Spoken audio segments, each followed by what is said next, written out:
सोलापुरातली update येते. भाजप 3, राष्ट्रवादी 2 जागी आघाडीवर आहे. तर लातूरमध्ये भाजप 2 आणि काँग्रेस 3 ठिकाणी आघाडीवर. त्यामुळे नेक अँड नेक फाईट अनेक ठिकाणी. रायगडमध्ये जसं म्हटलं आपण भाजप आणि शिवसेना प्रत्येकी 5-5 ठिकाणी, तर रत्नागिरीत शिवसेना 4 ठिकाणी आघाडीवर.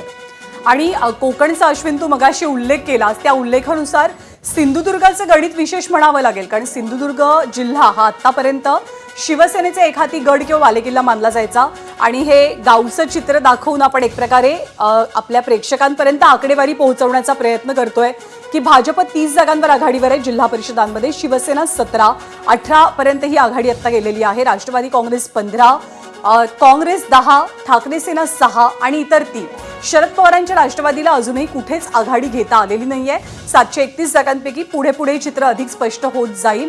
आणि सिंधुदुर्गाचा उल्लेख केला होता, तर सिंधुदुर्गामध्ये जो बालेकिल्ला आतापर्यंत शिवसेनेचा मानला जायचा, जो गड शिवसेनेचा मानला जायचा, तिथे आता वर्चस्व प्रस्थापित करताना भाजप आपल्याला दिसते आहे. स्थानिक स्वराज्य संस्था निवडणुकांमध्ये सुद्धा आणि ज्या विधानसभा लोकसभेच्या निवडणुका झाल्या त्याच्यामध्ये सुद्धा. अश्विन.